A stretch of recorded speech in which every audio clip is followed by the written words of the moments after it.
Olá, sinceronas do meu Brasil, então que alegria estar aqui com vocês novamente, hoje em especial conversando com a Rai e também com a Andresa, que já é uma figurinha garantida aí dos nossos programas, que sempre traz temas que agregam muito aí as mães empresárias, né? Hoje falando então um pouquinho sobre maternidade. Queria então que a Rai se apresentasse um pouquinho pra gente.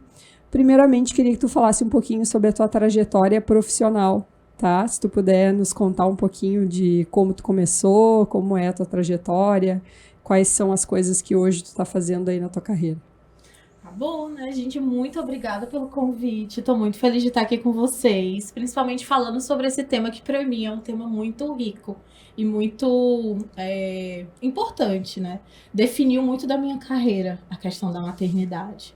Eu comecei a trabalhar com mães porque eu sou psicóloga e trabalhava em escola, como psicóloga escolar. E na escola a gente sabe, né? Quem é que é chamada? É sempre a mãe. A mamãe. Né?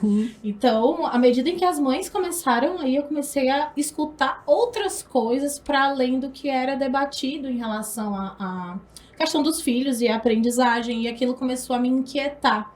Sabe, assim, por que que as mães sempre são chamadas, né? E como é que essas mães estão em relação à própria maternidade? Mas nada muito aprofundado, até que eu me tornei mãe. E aí, quando eu me tornei mãe, aquele pé na loucura que a gente tem, né? Eu olhei, meu Deus, se eu que estudei 5 anos sobre isso e tô passando por essa loucura toda, imagina as mães que não têm essa informação sobre o que é um bebê, sobre as demandas de um bebê e sobre o que a maternidade causa na gente, né? Sim. Porque ela vira a nossa vida pelo avesso. E aí, em 2014, eu criei um blog, Mamãe é Psicóloga, hoje ele não existe mais. E a partir dali eu comecei a trabalhar sobre saúde mental materna. Porque quando a gente procura psicologia da maternidade na internet, a gente encontra algo sobre desenvolvimento infantil. Como você ser uma boa mãe olhando para o seu filho. E a gente nunca vê as pessoas falando sobre a mãe. Tá, quem é essa mulher depois que essa criança nasce? Sim. E aí, a partir de então, eu comecei a trabalhar com isso. Fiz um mestrado em saúde coletiva, pesquisando como é que as mães equilibravam as demandas maternas e as demandas de carreira. E sigo, né, nesse propósito. Que é uma maravilha, né? Eu, como mãe de dois, tenho o Matheus e a Sofia, tive os meus problemas no início, principalmente com o Matheus, a gente se adaptar com o primeiro filho não é fácil, né? Eu me lembro que para mim foi um pouco sofrido, assim, eu tive mudança, eu morava em Porto Alegre, trabalhava numa multinacional, aí saí e fui morar no interior. E aí, indo morar no interior, eu fiquei um tempo sem trabalhar, fiquei até os 11 meses do Matheus sem trabalhar, não aguentava mais as músicas do Bita, já estava de saco cheio. Fiquei cansada de ficar só em casa. E aí acabou vindo, então, esse convite para trabalhar com a Rosane, que tinha sido minha colega no mestrado, né, quando a gente estudou junto, de ser sócia do escritório, então acabei aceitando o desafio na época. Mas foi um desafio para mim se transformar em uma mãe, né? Querendo ou não, tu fica grávida e tem toda a gestação do bebê, mas não é uma coisa simples de se transformar em mãe. E não é do dia para noite, é uma construção ser mãe, né? Todos os dias a gente está aprendendo um pouquinho. Então, acho que teve essa transformação maior na do Matheus. Da Sofia, a gente teve um probleminha com ela, que ela teve alergia à proteína do leite, ela era PLV. E aí foi uma certa dificuldade, assim, pra gente. Foi um outro trabalho que eu acabei passando depois da gravidez. Quando eu ganhei ela, eu consegui amamentar só o primeiro mês, né? Aí o segundo mês ela já começou a tomar fórmula, porque ela perdeu muito peso, ficou muito magra.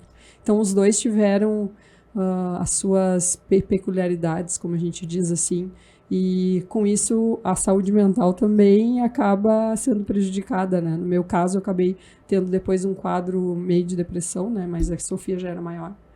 E tô me tratando assim até hoje, mas com certeza também essas questões familiares, questões de ser mãe, de tentar ser a melhor sempre, a melhor profissional, a melhor mãe, melhor em tudo, a gente acaba às vezes se prejudicando, né? Querendo ser o melhor e a gente não consegue ser a melhor, não consegue dar conta de tudo.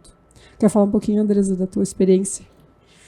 Eu é muito hoje de experiência mesmo, né? Eu e a Rai, inclusive, nos conectamos nesse momento, né, de experiência, assim, sobre maternidade, carreira, nos acompanhando, nos estimulando. Então é algo que eu trago mesmo aí da minha vivência dos últimos 5 anos sobre ser mãe da Luísa, né? Também descobri uma nova Andresa depois da maternidade, né? Então, assim, a gente tem um processo de carreira até o momento de ser mãe, e depois aquilo tudo se transforma, a gente ressignifica tudo na vida, né? Inclusive o trabalho. E onde eu me deparei muito, assim, nessa questão de reencontro comigo mesma, é que nos vendem uma maternidade muito feliz, muito Mulher Maravilha, muito que dá conta de tudo, né? Eu acho que foi justamente por isso que a gente se conectou, assim, da gente falar sobre as verdades da maternidade. Sim. Aquilo que a gente não escuta de amigas, não escuta dos familiares, né? Então a gente, às vezes, inclusive não se encaixa dentro da maternidade porque a gente se sente exausta, a gente fica se questionando, poxa, né, mas eu não sou aquela mãe que todas as outras parecem tão bonitas e tão felizes, eu tô aqui desgastada. Tem dias que a gente não consegue lá no início nem tirar o pijama, nem fazer uma Nem maquiagem. tomar um banho direito, gente, é um horror. Então, assim, sobre essas coisas a gente achava muita dificuldade de pessoas que falassem a verdade, né? Então foi por isso que a gente acabou se conectando, assim, vamos falar sobre isso, tem tanta mulher precisando abrir o seu coração, né? Porque muitas vezes, e cada filho é uma demanda, como tu comentou, tu tem 2 e eles já são diferentes, né? Sim. Com a minha foi diferente, então eu amamentei até os 2 anos, também foi extremamente desgastante, ela acordava de 1 em 1 hora na madrugada. Sim. E pra mim a privação de sono, sim, ela pegou muito, né? Eu deixei ela com 5 meses na creche, né, no SESI, que fazia parte ali do nosso contexto, porque eu trabalho na indústria. Então, assim, cada mãe tem um desafio, e todos os desafios são imensos, e todos merecem respeito, né? Mas eu acho muito bacana que a gente possa falar, assim, com sinceridade sobre isso, né? Sobre essa parte que é desafiadora, a gente sabe que existe o amor incondicional, né? Que faz a gente... Aí a Rai vai ter mais propriedade mais pra propriedade para falar do que nós, isso. A gente só contou a nossa experiência. A gente vai falar de vivências, ela vai falar dos dois lados, né? Tanto da vivência quanto da parte profissional. Rai, então, assim, essa questão de ser mãe profissional, assim, o que vem para ti no consultório? Quais são as mães, quais são as dúvidas? Aquilo que pega mais, assim. Queria que tu falasse um pouquinho da tua experiência e de todo o conhecimento que tu tem. Vem muita culpa, né? Assim, palavra de ordem, eu acho, praticamente, quando a gente pensa na maternidade, na carreira e nas mães que o acompanham. A culpa, ela vem do, será que eu estou dando demais, dando de menos? Onde é que eu estou falhando? O que está faltando para essa minha maternidade, ela ser, entre muitas aspas, completa, né? Porque o trabalho, ele demanda da gente um tempo, e um tempo que não condiz com o tempo da maternidade, porque a maternidade, ela também demanda, né? Então, conciliar esses tempos é o que gera mais conflito, né? E esse conflito, ele acaba trazendo essa culpa. Tipo, a Andresa deixou a Lulu na creche com 5 meses. E aí tem mãe que chega pra mim e diz assim, poxa, será que eu tô fazendo certo? Né? Por quê? Porque a gente já aprende que a mãe é que é a figura total na vida de uma criança, né? E aí a mãe fica, poxa, eu tô deixando essa criança ser cuidada por outras pessoas. Isso. E ninguém chega pra mãe pra dizer assim, olha, é importante que a criança, ela também seja cuidada por outras pessoas. Pra que ela entenda que existem várias formas de cuidado. Até porque as mulheres sempre trabalharam, né? Dentro da nossa história a gente não fala sobre isso, mas a história das mulheres é marcada pelo trabalho. Agora, como esse trabalho era considerado na sociedade, são outros 500, né? Sempre foi um trabalho invisibilizado, não só o doméstico. Mas as mulheres estavam nas fábricas, estavam na agricultura, estavam em vários espaços urbanos também, mas numa percepção invisível desse lugar da mulher no trabalho. Então, onde é que essas crianças estavam se as mulheres sempre estavam trabalhando? Pois é. Né? Em alguns momentos a gente olha na história que as crianças estavam com as mães, em outros momentos essas mães delegavam para outras mulheres, né? Sim. Então, trabalhar isso e desconstruir essa ideia dessa mãe total na vida de uma criança é fundamental para desconstruir essa culpa. E é uma das coisas que eu mais trabalho no consultório, sabe? Da gente sair desse lugar de ser soberana na vida do nosso filho e entender que tem que ter espaço ali para essa criança também se construir enquanto pessoa, né? Sim. Eu tenho até, trazendo um relato, assim, eu tenho uma amiga próxima, não vou dizer quem é, né? Mas ela tem essa dificuldade de deixar o filho na creche. E o menino, ele já tem 2 anos, ele já tem. E aí, como ela é professora, educadora física, Então ela dá aula na escolinha. Na escolinha não, na escola municipal em Novo Hamburgo. E aí ela deixa o menino na creche, na escola em Ivoti, e aí vai para Novo Hamburgo para dar aula. E ela tem uma dificuldade muito grande, porque ela pensa assim, né? Ao invés de eu estar cuidando do meu filho, eu estou cuidando do filho dos outros e deixando meu filho com outras pessoas. Então ela tem essa culpa bem grande, assim, uma dificuldade de conseguir passar por isso. Também a amamentação dela, que nem a tua, Andresa, foi até as 2 anos e pouco já. E aí agora ela tá tentando cortar o cordão umbilical, assim, mas tá bem complicado, ela falou. Acaba demandando, então, muito do emocional Muito. E também do físico, né? E essa parte, assim, eu acho que hoje esse apoio, hoje eu entendo que esse apoio emocional, ele já deveria ali, nasceu a mãe, nasceu o filho, né? Porque nasce ali toda uma conjuntura nova e a mulher deveria ter esse apoio, né? Porque eu durante 2 meses eu chorei todos os dias, meio-dia, né? Porque aí eu tinha que amamentar meio-dia, então eu saía do trabalho, amamentava e voltava a trabalhar. Também nunca produzi tanto, né? Porque enquanto eu tava no trabalho, assim, eu procurava me manter toda a minha concentração ali, justamente para minimizar um pouco a minha culpa, né? Mas como eu achei difícil essas rupturas, como eu sofria, assim, com essas rupturas. E aí, hoje, quando eu vejo situações assim, eu penso, nossa, como seria importante para essa mãe já entender a evolução da criança, a evolução dela, né? Dela como mulher também Mas esse desligamento, assim, né? São ciclos, eu acho, de desligamento. Deve ter alguma explicação, né, para isso. Nessas fases que a gente tem que passar, como são desafiadoras, né? A gente entender, não, essa pessoa, ela vai ser bem cuidada por outras pessoas, né? Depois a gente vai se reencontrar e aí eu vou agregar para ela vai agregar para mim, né? Mas eu achei extremamente desafiador. Como eu gostaria de já ter, assim, um apoio, um discernimento, porque aí tudo foi na prática, tudo foi com muita lágrima, né? Hoje eu acho muito legal quando a gente pode compartilhar já com outras mulheres, assim, escuta, vai ser melhor pra ti. Tu vai ver que no final do dia, vocês dois vão estar com muita saudade, né? A criança vive outras coisas que a gente tem a nossa limitação didática de não saber, né? Compartilhar. Então, quando eu vi, assim, aquele serzinho ir evoluindo sem mim, doía, mas ao mesmo tempo eu fui ficando feliz, né? Que bom que ela tá evoluindo. Sim. Mas olha são processos. Coisa importante, né? Que tu falou, ver aquele serzinho evoluindo sem mim, né? Mas que bom que tá evoluindo. E não é toda mãe que consegue ter essa percepção. Isso, eu acho que essa é a dificuldade que essa minha amiga tem. Ela tem uma dificuldade que ela não consegue enxergar que a criança vai evoluir sem a mãe.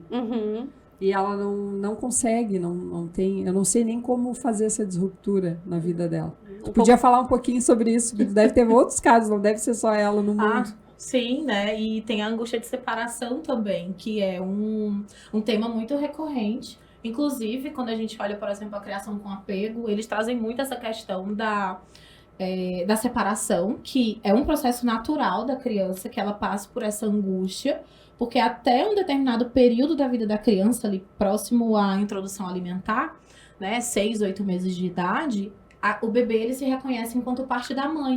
Né? É parte da mãe e parte do pai. A identidade dele está colada nas pessoas que cuidam dele. E aí, quando essa criança começa a se perceber enquanto pessoa, que vai começando ali nos 8 meses, a partir da introdução alimentar, vai começando essa separação, esse processo ele se dá até os 2 anos, que é quando a criança entra no Terrible 2, né? Que é aquele famoso período das birras, e é quando ela começa a entender que ela é uma pessoa. E é uma pessoa separada dessa mãe. Sabe? E ela ainda não consegue se organizar enquanto pessoa separada dos seus cuidadores. Por isso que a criança às vezes segura na gente, chora, não quer ir pro outro. Mas quando a mãe ela tá segura e confia nesse processo de separação, permitindo que esse bebê ele possa viver essa experiência com segurança, ele também vai se tranquilizando em relação a isso. Né? E aí é uma separação que ela vai acontecendo de forma mais fluida e mais suave. Né? A ruptura ela não precisa ser uma pá, sabe? Cortando logo de uma vez, né? Até porque é esse corte que gera o adoecimento. Por exemplo, a gente tem a amamentação como um fenômeno protetivo em saúde mental, né? Inclusive para depressão pós-parto. Porque tem ali aqueles hormônios que vão se modulando e vão auxiliando no processo de bem-estar da mulher e do bebê. Né? Tem o contato com o bebê, etc e tal. Mas na hora que a amamentação ela é rompida de forma abrupta, A tendência de mulheres que, se tiverem tendência à depressão pós-parto, ansiedade, elas, naquele momento, desenvolverem algo nesse sentido, é muito alto. Por quê? Porque a ruptura ela foi abrupta, né? E isso é ruim para a mulher e para a criança, porque gera uma cisão que a criança não estava esperando, ela não estava preparada para aquilo, né? E aí a criança também acaba sofrendo de ansiedade por conta disso. E isso vai ter desdobramentos para a vida toda, né? Então, tudo... Quando a gente tem orientação, sabe? Desde a gestação, tudo começa a ficar mais fácil de se entender. Não vai ficar fácil de fazer, né? Mas fica simplificado, porque a gente entende o que está acontecendo, sabe? Então, por exemplo, a gente tem uma licença maternidade muito curta, né? Comparada com o pessoal lá da Suíça, da Finlândia, da Noruega, que tem uma licença maternidade mais longa e ainda é compartilhada com o outro cuidador. Dá para compartilhar com o pai. Sabe? É uma outra perspectiva, né? Você ter, por exemplo, nos Estados Unidos são 4 semanas e ainda não são remuneradas, né? A gente ainda aqui tá na frente, né? De 6 a 8 meses remunerados, sabe? Mas isso tem um impacto na saúde mental da mãe, né? Imagina a ansiedade, você passar 2 meses chorando, sabe? A gente não precisa passar por isso, né? Por que a maternidade precisa ser endeusada a partir do sofrimento? Porque ela não pode ser vivida de forma tranquila e essa mãe não pode viver esse momento com mais plenitude, sabe? E alegria por ser mãe, né? Falta isso. Não, agora, tô falando um pouquinho, Rai, essa questão da amamentação, né? Que eu tive essa ruptura. Então, eu amamentei o primeiro mês. E aí, no segundo mês, eu já comecei com a fórmula. Eu não podia mais amamentar porque não dava certo. E eu chorava bastante porque eu ficava pensando que o meu leite, na verdade, fazia mal para ela, intoxicava ela. Porque ela ficava com muita alergia, muita cólica e saía muco nas fezes, tudo. Então, foi um período bem complicado. Então, talvez também foi uma forma de eu adoecer mentalmente. Já desde esse período. Culpa, né? Assim, muita culpa. Nossa, é horrível você trazer pra você como se fosse uma questão de uma falha na nossa maternidade, o fato dos nossos filhos apresentarem alguma dificuldade. Meu filho é diabético, né? E aí, quando eu recebi o diagnóstico, eu fiquei tentando caçar, assim, na minha família, quem é que poderia ter sido, né? Pra ele poder ter diabetes. Onde é que isso veio, sabe? Então, aí a gente começa a achar que a culpa é nossa, né? Quando, na verdade, é um processo natural. Sim, uma pena que tenha um desvio de saúde no meio do caminho, mas é um processo natural. Que vai acontecer, né? É a mesma coisa, a Sofia era alérgica. Tem crianças que nunca voltam ao normal, elas sempre são alérgicas. No caso dela, ela foi até 1 ano. 1 ano ela parou de ser alérgica. Tem criança que é com 2 anos, tem com 13. Então, tem várias situações que acontecem. Nem sempre o nosso vai ser o pior. Só que a gente sempre imagina que a nossa dor é maior do que a dos outros. A gente tem isso, né? E as pessoas ao nosso redor não estão preparadas também para lidar com isso, né? Porque aí tem os familiares que dizem, o que tu comeu que causou isso? Daí tem o leite fraco, tem o não sei o que, né? Porque, então, cada desafio é muito diferente, né? De família para família. Mas seria legal, assim, que a gente também tivesse mais empatia das pessoas que estão ao redor daqueles 2 seres que nasceram juntos, acolhendo mais, né? Cuidando mais. Isso eu senti, assim, muita falta, sabe? Desse entendimento de pessoas que a apoiassem, porque muitas vezes o que tu quer é só esse apoio, né? E é tão exigido da mãe nesse momento, assim, que ela seja forte, que ela seja batalhadora, né? Aquele estigma da Mulher Maravilha até hoje, assim, eu não gosto, sabe? Quando me vem com essa questão de Mulher Maravilha, eu já penso, não, eu já quis ser a Mulher Maravilha da história da minha filha e vi que isso só traz uma sobrecarga, né, física e emocional que eu não quero mais vivenciar, sabe? Desnecessário, né? Então hoje, a gente adoece, né? Sim. Então hoje quando eu vejo, assim, uma situação, tem uma amiga pós-parto e tal, eu sempre pergunto, e como tu tá, né? Porque a pergunta é sempre o bebê. Como é que tá o bebê? Como ele tá lindo, como ele tá fofinho. Eu sei quem. E a mãe tá lá chorando, arrancando os cabelos. E ninguém percebe que aquela pessoa tá acabada, que ela não conseguiu tomar um banho. Então, segurem essa criança pra ela ir tomar um banho. Vamos cuidar um pouquinho, né? Dessa mãe. Então, acaba que eu tomei muito esse papel de empatia, assim, por essa pessoa, né? Ou que tá gestando, porque daí já começa desde a gestação, né? como é que tá essa barriga? As pessoas são invasivas e colocam a mão na barriga. É. Não é assim? É verdade, é verdade. Então, hoje, sim, eu poderia, né, a gente poderia até fazer um manual, assim, né, de como tratar grávidas e pós-parto, porque as pessoas precisam disso, né, na vivência, não tem muita noção do quanto elas são invasivas, do quanto elas falam coisas pra gente quando tá gestando, que não fazem sentido algum, a gente já tá ali com várias questões novas para lidar, para administrar os hormônios que fazem né, no corpo da gente. E aí as pessoas ainda fazem alguns comentários que eu pensava, meu Deus. Desnecessários, né? Assim, essa do leite fraco é bem... eu acho que teu leite é fraco, acho que tu tem pouco leite, por isso que essa criança não para de chorar. O Matheus mamava muito bem, graças a Deus, ele mamou super bem. Mas mamou até, acho que os 7 meses, depois ele não quis mais mamar. Tá normal. E tá tudo certo, tá tudo né? certo. Aí as pessoas, mas já parou de mamar, mas que horror. Sim. Tipo, como se eu não quisesse dar um mamar, entendeu? Só que não tem nada a ver, a criança não quis mais mamar, o que eu ia fazer? Não tinha o que fazer. Acabou. Vou fazer o quê? E as pessoas ficavam cobrando, sabe? Ainda mais que é o primeiro filho. Mas tu não quer mais dar mamar pra ele, pobrezinho, tão pequenininho, vai ficar sem mamar da mãe. E ninguém pensa assim, como é que tá o emocional dessa mãe pra perguntar isso pra ela, né? Possivelmente não é porque ela queira, aconteceu uma questão natural, né? E isso que eu penso, assim, as pessoas, elas, ao abrir a boca, elas não se preocupam. Tu deve ter vários casos, assim, né, de mães que chegam chorando, horrorizadas, porque alguém falou alguma coisa, e como fere quando a gente tá sensibilizada, né? Eu tenho coisas que eu ouvi lá quando a Lulu era bebezinho, e hoje ela já tem 5 anos, mas são coisas que me marcaram, assim, que me machucaram de verdade, sabe? Por essa falta de cuidado das pessoas. Isso acho que foi no meu pós-parto, assim, tiveram muitas coisas que marcaram muito. E a falta de informação, né, das pessoas em relação a isso. Porque quando a gente vê essa questão do puerpério, por exemplo, se a gente reclama, não consegui tomar um banho, não consegui descansar, não consegui isso, aquilo, as pessoas, tu não sabia que sua mãe era assim? Sua mãe é isso, tá reclamando de quê? É desse jeito, né? Mas precisa ser assim? Não precisa, né? Quando a gente pensa em rede de apoio, é exatamente para minimizar esse tempo e a gente poder maternar com mais qualidade. E aí a gente teve aquele movimento lado B da maternidade, né? Um tempo na internet, em que só se falava sobre as coisas ruins, de fato, que acontecem nesse processo de maternar, quando não precisa ser dessa forma, porque tudo tem ônus e bônus. Tipo, a gente é apaixonada pela nossa profissão. Tem coisas que a gente não gosta de fazer. Eu detesto preencher prontuário, é um saco. Tem que parar, preencher aquilo, porque tem que estar, né, tudo ok. Essa parte burocrática, eu não gosto. Mas nem por isso significa que eu não gosto de ser psicóloga. Eu amo, né? Então, existem atividades burocráticas na maternidade também, né? Sim, que faz exatamente. parte. Olha Com só. certeza. Não tinha pensado Nunca nesse pensei viés, nesse olha, viés são atividades também. burocráticas da maternidade. E é bem isso, porque é o equilíbrio, né? Então tem aquela parte que a gente ama aquele ser de uma forma, né? Impossível, que um sorriso já alivia tanto, né? Quando eu vou fazer ela dormir, o cheirinho, né? Então, assim, amortiza aquele dia cansativo, né? Tudo é equilíbrio. Mas é necessário também falar sobre, assim, essa empatia que as pessoas precisam ter dos vários momentos. E às vezes é assim, controlar um comentário, né? Não quero que ninguém venha, então, e lave uma louça. Não precisa ser nesse nível. Sim. Mas controlar aquele comentário, só ficar ouvindo aquela mãe, né? Já tá é super muita valendo. coisa. Mandar entregar uma comidinha pra ela.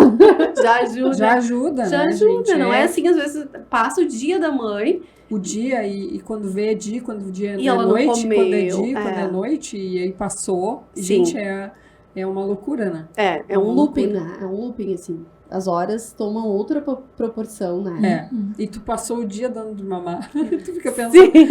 eu queria ler, a primeira vez, né? Queria ler um livro. Eu ia estudar inglês. Eu ia não sei o quê. Gente, não dá pra fazer nada. O negócio é passar o dia com o bebê na volta. E é assim, é um período que vai passar. Só que quando a gente na primeira, que nem no meu caso, na primeira gestação, que eu não tinha acompanhamento, tinha antigamente acompanhamento psicológico, aí quando eu ganhei o bebê eu parei. Porque eu me mudei de cidade, porque eu morava em Porto Alegre, acabei indo pra Ivoti, fiquei sem rede de apoio também, porque todas as pessoas que eu conhecia eram de Porto Alegre. Eu tive um desespero, assim, eu disse cheguei a falar pro meu marido, vamos voltar pra Porto Alegre, porque lá é que tem a nossa rede de apoio, vou ficar sozinha, querendo ou não. Eu fiquei sozinha dentro de um apartamento em Ivoti, que a gente tinha alugado o nosso em Porto Alegre, alugamos em Ivoti. E aí eu desesperada, assim, sozinha dentro do apartamento. O que eu vou fazer com esse bebê? Tem que dar banho, tem que dar comida, né? Comida, mamar. Tu tem que te alimentar para ter leite, tu tem que tomar água para ter leite, né? Querendo ou não, para conseguir produzir mais. E tudo isso, nada eu sabia. E a minha mãe era do tempo de tomar o chá, né? Comia uma fruta e tal, mas aí tinha que tomar um chazinho disso, chazinho daquilo, umas coisas Sim, assim, meio vários. do tempo antigo, né? Vários tipos de chá. E, assim, então, na verdade, o apoio dela é muito bom, da minha sogra também, mas é um outro tipo de apoio. Não era mental, né? Uma ajuda mental que eu precisava naquele momento.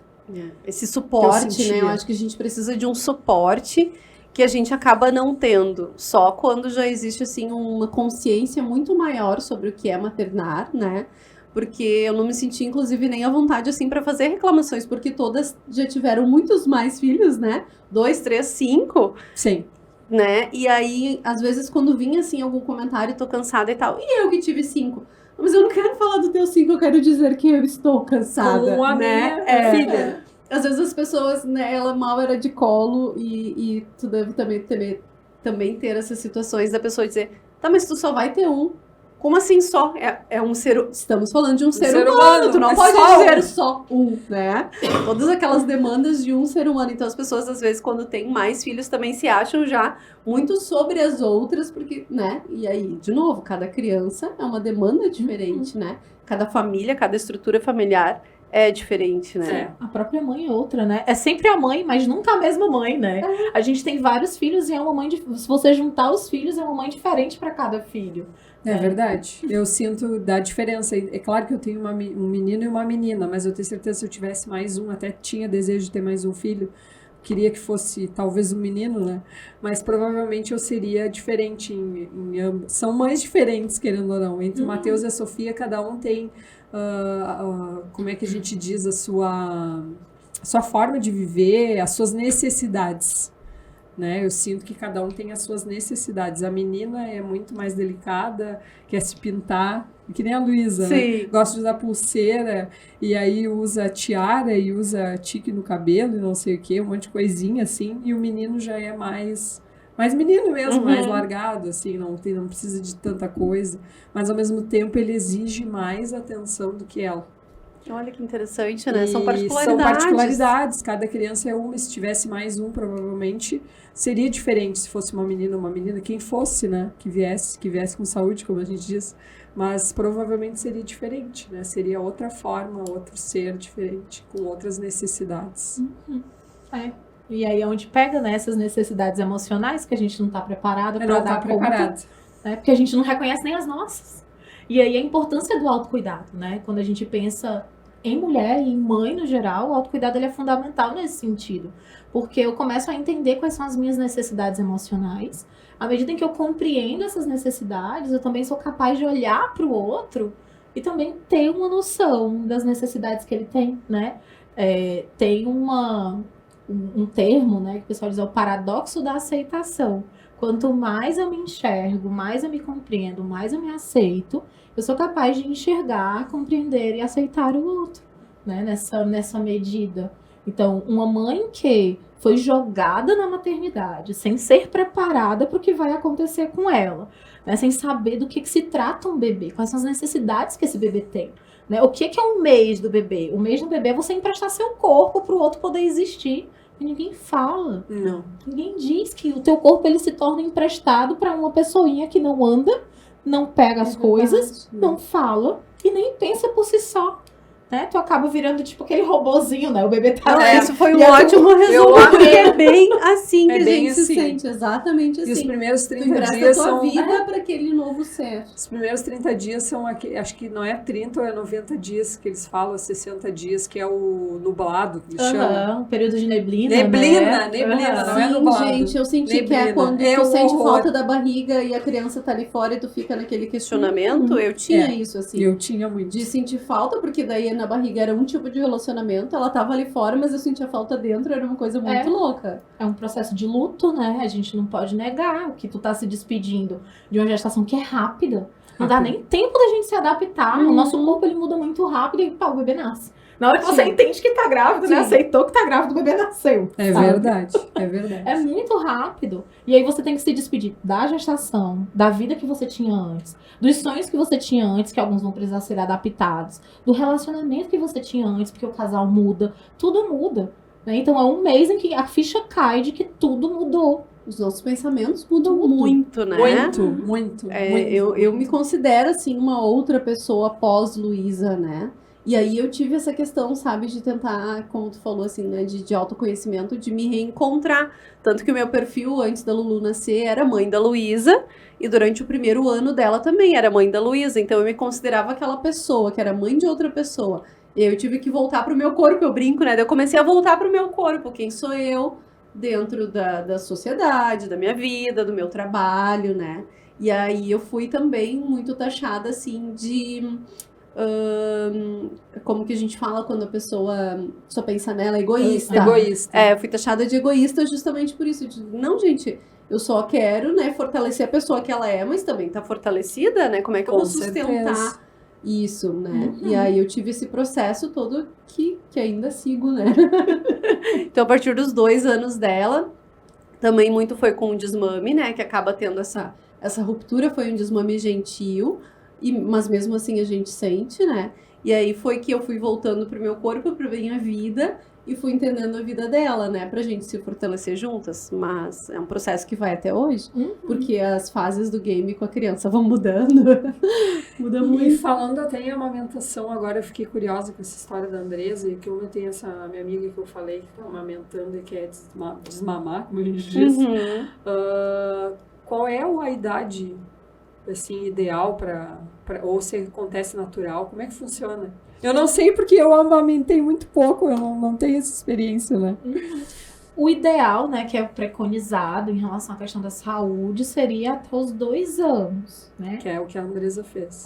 O meu mamou até mais, quase 3. Quase 3 anos. E era sempre um acordo. Ó, daqui a tanto tempo você vai parar de mamar, tá bom? Quando o bebê fizer tantos anos, vai parar de mamar, tá bom? Aí a gente ia fazendo esse acordo. E aí no meio do caminho veio com os 3 anos dele veio a diabetes. E aí a gente se prolongou mais um pouquinho, porque era onde ele ficava, né? Assim, tranquilo, porque a gente ficou no hospital, etc e tal. E aí quando saiu do hospital parou de mamar, né? E aí é até os 2 anos. Por quê? Porque é quando a criança, ela já começa, né, a se tornar um indivíduo. E aí essa separação, ela vai acontecer, sabe? O que faz a amamentação, a partir dos 2 anos, acontecer naturalmente? É exatamente que a criança, ela descobre que existe um mundo além da mãe. Existe um mundo para ela explorar. A mãe não é mais o mundo todo dela.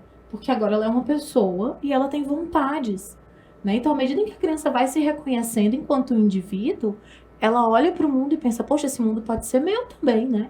Então vamos lá, vamos entender, vamos explorar, sabe? Quero estar na vida. E isso vai mobilizando a criança nessa separação com a mãe.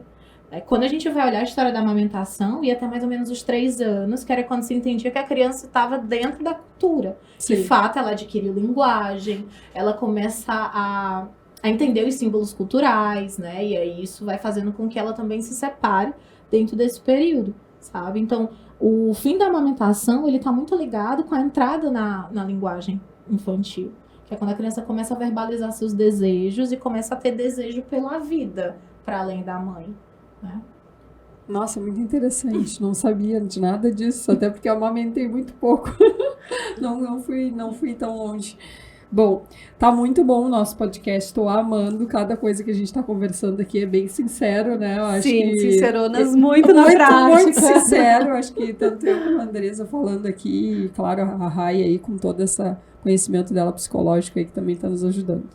Queria falar um pouquinho sobre um tema que é bem normal, assim, para as mães, que a gente se sente com muito sono. A questão do sono, de não conseguir dormir direito, da questão das madrugadas, das mamadas da madrugada, que são várias vezes que a gente acorda, o sono da criança, assim. Então, um pouquinho dessa questão do sono, se tu pudesse abordar. Eita! É um tema complicado, né? Porque, de fato, a privação de sono, ela vai acontecer. E, assim, me dói o coração quando eu vejo as pessoas dizendo assim, porque eu imaginava que ele ia dormir a noite toda. Gente, um bebê, ele não vai dormir a noite toda por uma questão de sobrevivência. É verdade. Sabe? Ele vai ter que acordar por uma questão de sobrevivência, né? Só quando ele já tá maduro o suficiente em termos fisiológicos que ele consegue dormir uma noite um pouco mais prolongada. sabe? Então, eu queria saber quem foi que inventou essa mentira de que os bebês vão dormir Tem que a noite dormir a toda. noite toda. E é bem assim. Eu me lembro que a mãe dizia, ai, mas que horror, o Matheus não dorme a noite toda. Pobrezinho, tem que dormir a noite toda, a criança não descansa, assim, passa a noite. Mas é normal, ele quer mamar. Ele tem que mamar, entendeu? Ele tá com fome. Sim, eu me sentia E aí o leite é derrotada. fraco. Aí o leite é fraco, que não tem propriedade, Sim, substância pra pra sustentar a noite toda. Eu me sentia derrotada quando alguém dizia, não, porque meu bebê vai dormir 10 horas e dorme até às 6 da manhã. também E eu ficava pensava, derrotada. gente, o que é isso, né? Porque eu não tinha... A privação de sono, pra mim, foi algo, assim, que pegou muito na maternidade. De não poder dormir é uma coisa desumana, É né? horrível. Então, eu tinha isso de aumentar de 2 em 2 horas e eu fui também postergando, né? Eu queria amamentar só até os 6 meses, depois até 1 ano, e eu não conseguia dizer que não. E aí, quando eu tava numa estafa, assim, quando eu realmente não tinha mais condições, eu precisei viajar a trabalho. E aí, você sabe, né, como é que é mãe que viaja a trabalho, né? Uhum. Leva sugador, tem febre porque pedra, todas essas coisas horríveis, né? E aí, aconteceu o quê?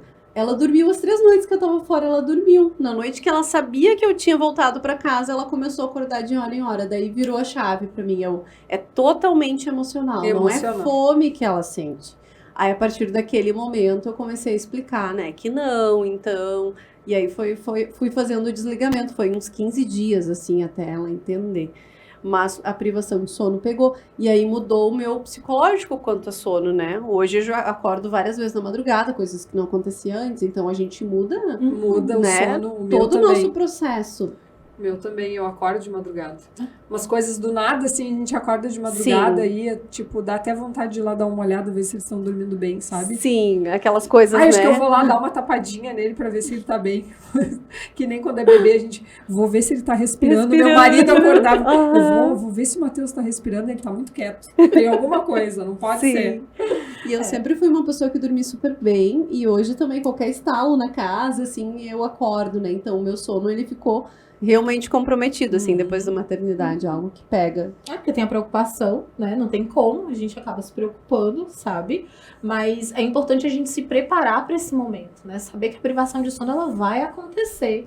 Mesmo que o seu bebê seja um bebê que ele durma um pouco mais, ainda assim ele vai te demandar em algum momento de madrugada, né? Por uma questão emocional, às vezes não é porque tá com fome, às vezes é porque quer esse contato. Se a gente levar em consideração de que o bebê não entende que ele ainda é uma pessoa, ele precisa da mãe para se ver como pessoa. Se ele acorda de madrugada e não tem ninguém do lado dele, é óbvio que ele vai acordar e ficar, né, desesperado, assim, quem eu sou, cadê a pessoa que me dá, né, um contorno diante da vida, né? E aí ele chora, e aí você vai lá, sabe? E aí, às vezes, só a voz da mãe, né, que já vou, isso já vai fazendo com que o bebê, de alguma maneira, ele também vai se acalmando, né, enquanto você chega. Alguns não, eles vão ter um temperamento mais demandoso, né, e vão ficar mais desesperados, e só vão se acalmar quando são pegos no colo. E o colo, nessa fase, é muito importante porque dá essa organização física e emocional pro bebê, né? E aí, quando a gente se prepara para saber que o bebê ele vai acordar, que o bebê ele tem algumas demandas que são, né, de sobrevivência, a gente não pode ignorar que uma demanda emocional, ela também faz parte da nossa sobrevivência, né? E a gente vai ter que levantar e vai ter que ir lá. Mas se a gente conseguir conversar com as pessoas que estão no nosso entorno, para que elas possam dividir isso de alguma maneira, né? De que fique equilibrado para todo mundo, isso já vai amenizando um pouco, né? Agora a gente precisa aprender a abrir mão também dessa responsabilidade total pelo cuidado com o bebê. Tem mãe que não permite que o pai vá lá cuidar, né? Não. Quando o pai vai lá, passou pomada até no pescoço, a mãe, não, sai que deixa que eu tô Como a gente é conta, controladora, né? E Não a vai mulher, fazer ela faz direito. isso em várias coisas, até na louça, não lava a louça que nem eu e tal, né? Não vai ser que nem a gente, porque não é a gente, né? Exato. Mas como a gente é controladora nesse aspecto hoje, olhando, eu teria feito diferente essa questão também, né? Pra ter um equilíbrio. Mas na hora tu não pensa, né? Assim, desta forma. Não, Com não. tamanha lucidez, né? Sim. Como a gente consegue não pensar imagina, depois. na verdade, assim, o Léo, meu esposo, sempre ajudou muito. A questão do banho eu deixava pra ele. Ele Uhum. dava banho muito bem nas crianças. Mas muita coisa, assim, de acordar de madrugada e coisa, não era eu que tinha que ir lá. Aí, claro, depois a Sofia já foi uma experiência diferente, porque como ela mamou só 1 mês, depois ela já dava para dar o mamar na mamadeira, aí o Léo ajudava também, porque aí ele mesmo sentava com a Sofia e dava conseguia, de mamar pra ela. Aí foi uma experiência diferente, mas o Matheus ficava grudado, assim, querendo ou não, né? Ele tá sempre querendo mamar e aí ele vai crescendo, fica tão fofinho e aí tu quer levar pra cama, bem quentinho. Aí daqui a pouco tem crianças, o que acontece? Que não saem do quarto do pai e da mãe e o pai e a mãe não são mais o casal, são pai e mãe. A gente podia falar um pouquinho sobre isso também.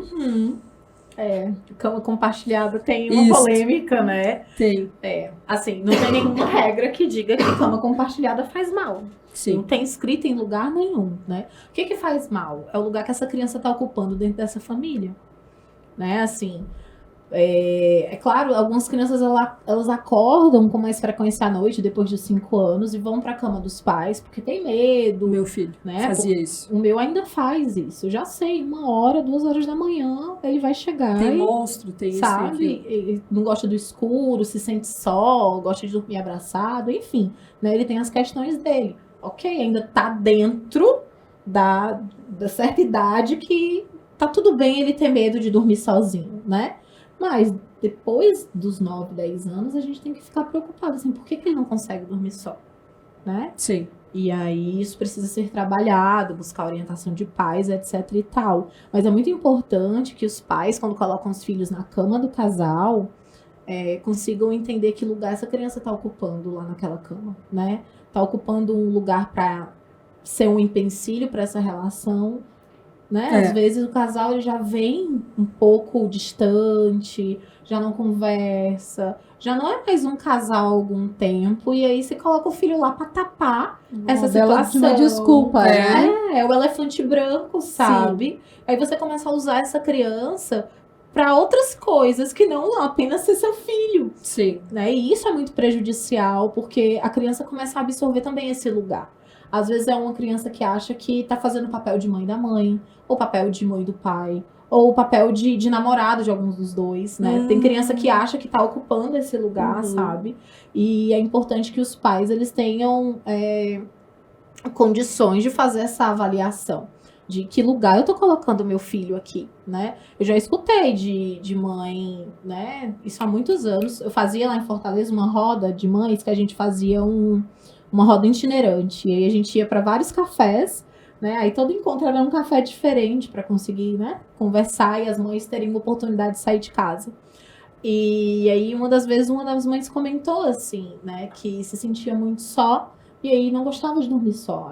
Mas olha o motivo pelo qual teu filho tá indo pra tua cama, né? É o não gostar de dormir só. A demanda não é da criança, a demanda é tua. É tu que quer que a criança vá pra tua cama, né? É tu que fica insegura, né? Então, isso precisa ser revisitado. Meu filho tá indo pra minha cama por uma demanda dele ou por uma demanda minha? Né? Sim. Geralmente é da mãe. Geralmente é da mãe. É da mãe. Não, eu quero, porque, na verdade... a gente se sente um pouco mais confortável que não precisa estar levantando na madrugada. A gente aqui que tem esse inverno mais rigoroso aqui no sul, a gente, como diziam umas amigas da mãe lá do norte, no nordeste, lá, eu não sei como é que essas gaúchas têm os filhos e não perdem no meio das cobertas. Porque é um frio que não tem lá pro norte. Eu fico pensando assim, meu Deus, se eu tiver... Porque eu sou de Fortaleza, né? Eu fico, meu Deus, se eu tiver outra, eu não quero ter aqui não. Nem no inverno, nem no verão. Porque o inverno é muito frio. E no verão é muito quente. É muito quente. Sim, No inverno bem eu tive a Sofia no inverno, em julho. Meu Deus do céu. A Lulu é de outubro. Mas aí ela tava boa, um pouquinho... né? É super boa, assim. Já deu pra usar bodyzinho e tal. Então, no próximo inverno, ela já tava maiorzinha, né? Nossa, a Sofia tava de casacão. Era bebê pequena. Sim, ela nasceu 25 de julho. Gente, pra trocar a fralda. Uma loucura, guria. Sim. Tem que tirar várias camadas de roupa. Meu Deus, que desespero. Mas sobrevivem. Ela sobreviveu. E o Matheus é de março. Março também não é ruim, assim. Também já pega um calorzinho, assim, né, nos primeiros meses. Ele já tá terminando, ele já é final de março também. Pois é. Esse negócio de trocar e, ai meu Deus, botar o filho na cama, né, no frio, por exemplo, o meu vai. Porque ele tem muito frio, ele às vezes tem hipotermia, né, e aí acaba indo por uma situação que ele precisa estar ali para se esquentar, né, mas a gente precisa ponderar, sabe? Tô colocando porque eu sinto falta do cheirinho dele, ou, né? Tem isso, sabe? É porque eu tenho saudade, né? Às vezes tem família que eu tenho uma colega que todos dormem todos juntos, né? Uma amiga minha lá de Fortaleza são 3. E aí dormem os 3 com os pais e todo mundo junto, né? Mas no sentido de, poxa, a gente já passa tanto tempo fora. Vamos dormir todo mundo junto, então o momento da família é o dormir, né? Mas aí como é que o casal tá ressignificando essa relação? Né? Existem outros momentos pro casal. É isso que eu fico preocupada. Sabe? Ou vocês estão só vivendo essa questão da família e esquecendo essa individualidade, esse momento de casal. Sim. Né? Que eu acho que é, às vezes, o conflito que dá e dá, às vezes, separações, porque o marido também não entende, né?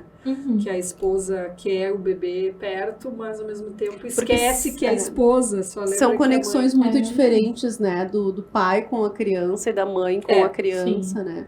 Também passei por esses processos, assim, então hoje o meu processo de dormir, né, a Lulu dorme comigo nos dias, eu sou separada, então quando ela tá comigo, a gente dorme juntinhas, mas é porque a gente fica metade do mês juntas, né? É guarda compartilhada, então a gente, assim, o tempo que a gente tá junto, a gente quer estar. Aí a gente deita na cama juntinhas e diz o quanto a gente se ama, aquela coisa, e fica fazendo juras de amor até dormir. Sim. Mas eu sei que logo eu vou ter que desapegar dessa parte, né? Porque ela tem o quarto dela e agora virou só pra ter brinquedos no quarto dela, né? E aí ela disse, aqui no nosso quarto, mãe, ela falou esses dias aí, eu disse, não, esse quarto é meu, por enquanto tu tá dormindo comigo, mas eu já entendi que eu vou ter que ajudar ela nessa viradinha de chave. Que foi um momento que emocionalmente a gente precisou disso, né? Mas daqui a pouco a gente vai ter que se apoiar e migrar. E é importante porque tu tá sempre muito ligada às coisas que a Lulu fala, né? E aí isso te ajuda também. Opa, aqui eu acho que a gente vai ter que dar uma pausa, vai ter que voltar, né? E isso é importante. Mas quando é bebê, o bebê ele mama, né? Às vezes é mais confortável pra mãe que o bebê esteja ali, né? Muito. Eu tive isso, eu botei o bercinho dela no quarto. Nossa, também. E inclusive o pediatra dizia, né? Não deixa ela no quarto dela e deixa ela chorar na madrugada. Como assim tu vai deixar o bebê chorar, né? É desumano pra ti, pros vizinhos, pra todo o núcleo. E aí eu botei, então, ela no quarto até 1 ano, 1 ano e meio. Eu acho que ela ficou, depois eu migrei pro dela, né? Enfim, a gente vai fazendo experimentos, né? Porque nem tudo que funciona numa família pra uma amiga funciona pra outra. Tem amigas minhas que detestam dormir na cama com o bebê porque não dormem bem. Sim. Eu já dormia super de boa. A gente dormia super bem lá também com o Matheus, era uma benção. Eu tinha era uma maravilha. Eu tinha um pijama que facilitava ali o processo dela. Claro, tu só quer dormir, né, gente? No outro dia tinha que estar na empresa da fábrica 7 horas. Né? Então, assim, só queria dormir, aceitava qualquer negociação, né? Pra quem facilita, né? Eu acho que existem algumas teorias que na prática não é bem assim, Não né? é bem assim, não é bem assim. Gurias, o papo tá muito bom, mas eu queria falar um pouquinho sobre agora cansaço. Depois do sono, cansaço. Vamos falar um pouquinho sobre cansaço da mãe empresária. Lutadora. Né, a sobrecarga, né? Sobrecarga. E ainda bem que esse tema tá super em alta. Né? Assim, onde a gente vai, as pessoas estão falando sobre sobrecarga materna, sobrecarga da mulher, né? Principalmente da mãe que trabalha. Porque, na verdade, mãe que trabalha é mais da metade da população feminina no Brasil. Né? 58% das mulheres trabalham, né? E têm filhos, né? Das mulheres que têm filho, trabalham. Né? Então, é um tópico que ele é muito importante. Até porque se essas mulheres saem do mercado, como é que o mercado vai conseguir se organizar? Não tem mão de obra. Não vai ter quem trabalhe, né? Então, assim, pensar na sobrecarga materna é fundamental, porque, assim, essa mulher também vai conseguir produzir com mais qualidade. Mas o que cansa uma mãe? É o trabalho? É o filho? Não. É o que vem além disso e é o que vem a mais do que isso, né?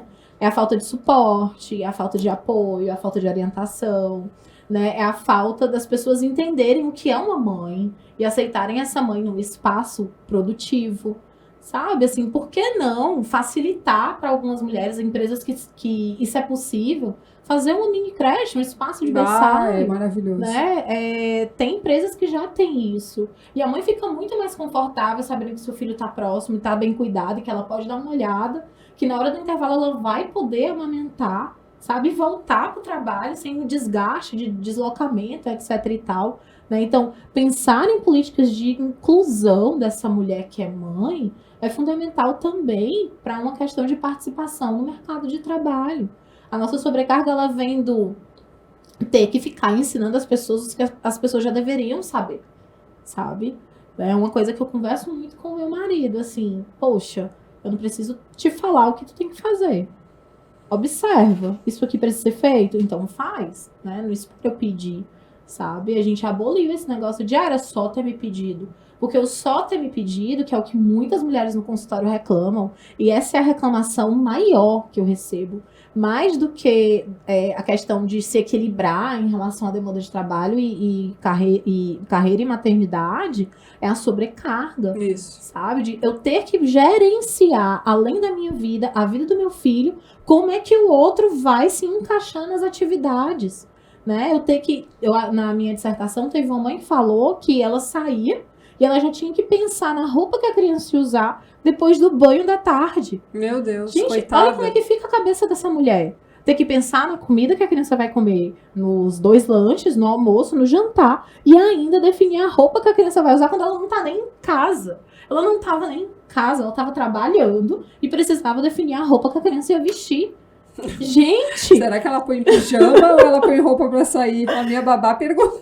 Mas eu acho que isso É bem assim, infelizmente, é um estresse. não deveria ser assim, mas infelizmente ainda é muito assim, né? Muito. A mulher ela tem que ser produtiva, né? E sim, se a gente tivesse esse suporte nas empresas, hoje grandes players do mercado, como Natura, Boticário, já tem, né, essas creches. A mãe, inclusive, pode sair no horário de trabalho lá, amamentar e voltar. E essa mulher se torna muito mais produtiva para o negócio, para a empresa, para a carreira, né?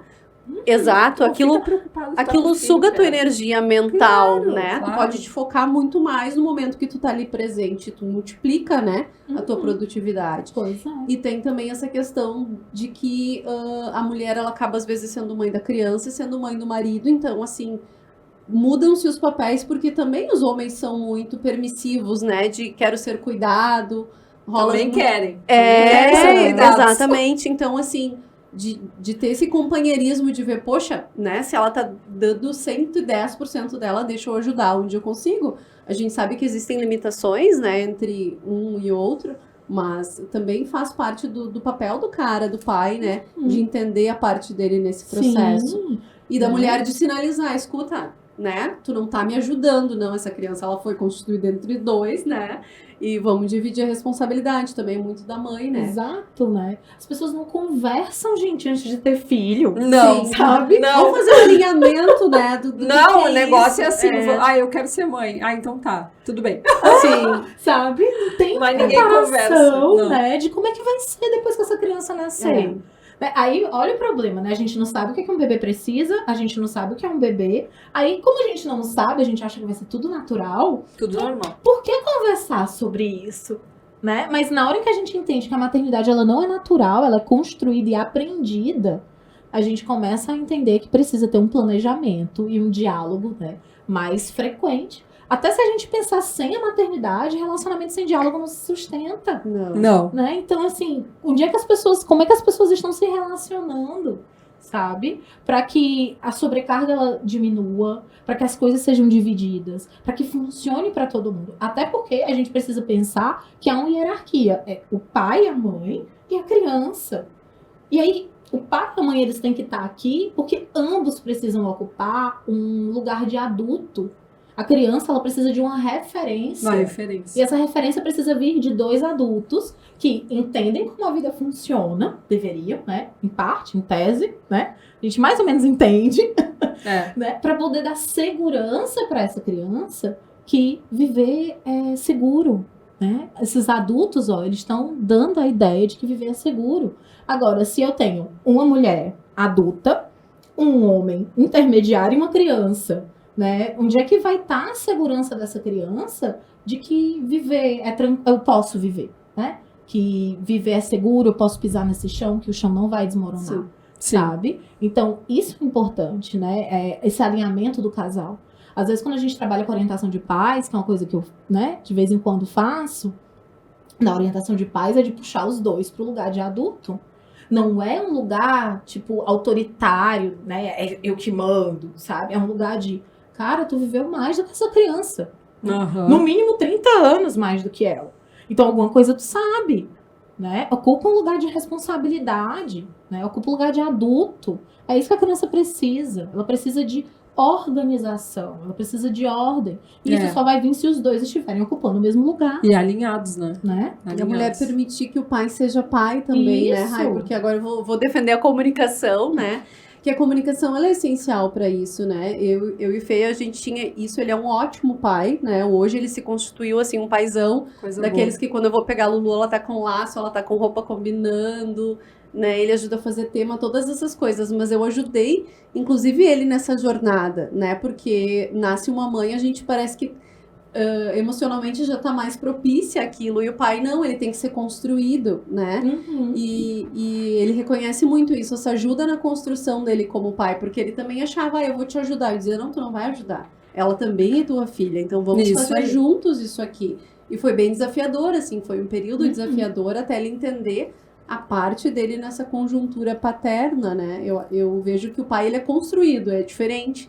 Mas é da gente muito de abrir mão, né? Entender que o banho vai ser do jeito dele, nunca vai ser como eu. A comida, tudo é diferente, né? Mas a gente tem que abrir mão, né? Dessa posição. E que ele entenda, porque uma vez o Rodrigo estava falando, né? Eu cresci num lugar em que, onde tinha criança e tinha mulher, os homens, eles não eram convocados a ajudar, a participar. Isso. Então, ele nunca tinha visto isso, né? E dele entender que a criança é o cuidado de qualquer adulto que esteja por perto, sabe? Sim. E é isso, né? Não é só a gente que tá... Porque a gente também não nasceu com um chip que diz assim, a criança nasceu, agora tu sabe fazer tudo. A gente aprendeu, né? Isso é cultural na sociedade, né? Porque os banheiros que tem trocador é o da mãe. É o da mãe. Então, assim, já nasce nisso da cultura da sociedade, né? E vai de nós hoje nos posicionarmos, porque antes... As mulheres ficavam mais em casa, elas automaticamente, né, ficavam mais com as crianças, mas hoje a gente tá no mercado, a gente divide, eu brinco, né, a gente divide boleto, tem que dividir tudo, não é assim, né? Então, mas isso é muito da gente também abrir mão desse nosso lugar, né, a gente quer ter tudo muito sob controle e acaba se estafando, né? Sim. Gurias, então a gente já tá quase no nosso tempo para encerrar os motivos pra gente fazer terapia, Rai, e como é que são os teus atendimentos, se tu tem atendimento online ou não, para quem tá nos ouvindo também poder ter essa conversa contigo e daqui a pouco também pedir ajuda. Sim. Pedir ajuda. Com e tu pode falar teu Instagram também, tá? No final. Então, né, por que a gente faz terapia? Para conseguir olhar com clareza para todas essas situações que estão acontecendo na nossa vida, né? As pessoas acham que precisam estar num sofrimento muito grande para buscar uma ajuda psicológica, quando na verdade a gente pode buscar ajuda psicológica antes de entrar nesse sofrimento, para compreender o lugar que a gente está ocupando na vida, para se entender, saber quem se é, né? Eu trabalho com a perspectiva da terapia cognitivo-comportamental e terapia dos esquemas, né? E aí a gente vem com a ideia, né, que aquilo que a gente pensa vai impactar no que a gente sente e em como a gente se comporta. Só que nós não somos treinados nem acostumados a pensar sobre o que a gente pensa. A gente só pensa e só faz. A terapia é o momento em que você para entender o seu comportamento e por que esse comportamento aconteceu dessa maneira. E aí melhora a relação, melhora a maternidade, melhora o trabalho, melhora tudo, porque tu vai começar a entender como é que tu tá agindo, né, dentro desses espaços, dos lugares que tu frequenta, né, dos teus papéis, sabe? Então a terapia, ela tem esse dispositivo, né, de transformação. Agora, é importante dizer também que não é milagre e não é da noite pro dia, é um processo. Ela não é curandeira. Né? E nem tem um bola de cristal, tá? Né? E hoje eu atendo muito mais mulheres e mães, principalmente mães, né? Até pela minha trajetória dentro dessa temática, e orientação de pais também, né? Essa preparação da gestação para o puerpério, essa preparação do puerpério, né? No geral, como se reencontrar e se reorganizar depois que o bebê nasce, ou o processo mesmo de separação, vou voltar ao trabalho, ou estou com dificuldade dessa separação de deixar a criança na escola, né? Eu já atendi caso que era pontual, a orientação era sobre a adaptação escolar, desde escolher a escola, né? Entender o que deveria se procurar dentro daquele espaço adequado com os valores da família, e a preparação de como se separar dessa criança para a criança começar a vida escolar com segurança, né? Então, existem várias coisas que a gente pode trabalhar na psicologia perinatal e da maternidade, né? Envolvendo a questão do desenvolvimento infantil e a construção da maternidade, né? Sim. E, para quem quiser saber mais, né? O meu arroba é Raiza Arruda, Raiza com S. Raiza Arruda, então quem quiser saber mais pode falar com ela. Andresa, fala um pouquinho aí, pra gente finalizar. Como é que foi a tua experiência hoje?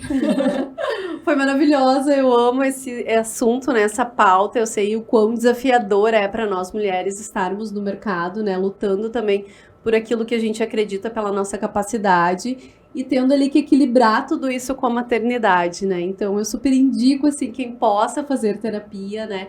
Que é necessário. Eu inclusive poderia indicar terapia para todas as pessoas porque eu acho que é super importante, inclusive para o meu trabalho, né? De marca pessoal, comunicação.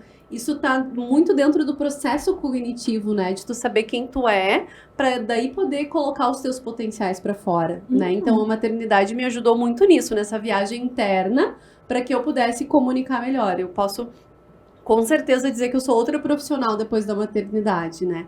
E gostaria que todas as mães pudessem também, né, dessa forma. Então, tenho certeza que o apoio emocional, né, esse apoio psicológico para tu achar o melhor de ti, externar, ele é essencial. Andresa, qual o teu arroba e com o que tu trabalha? Eu trabalho com comunicação e marketing. Com marca pessoal e profissional, né? Ajudo aí empreendedoras também a estarem se posicionando, se colocando na internet, né? Com maior produtividade também e assertividade. Meu arroba é Andresa, escreve com S só, Schaefer. Isso aí, então aí temos 2 meninas aí super poderosas comigo, 3.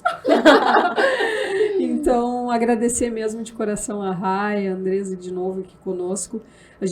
Eu e a Andresa, a gente conversa bastante para trazer sempre temáticas novas, né? Verdade. E essa da Rai já estava preparada há um tempo já para a gente fazer. Infelizmente, da última vez a gente não conseguiu, mas hoje a gente conseguiu estar junto.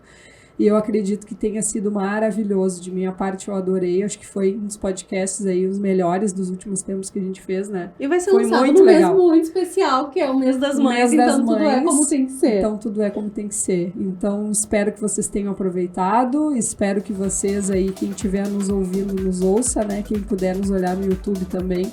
A gente tá aí, continua à disposição aí para o que for necessário, né? As 2 meninas aí, fantásticas.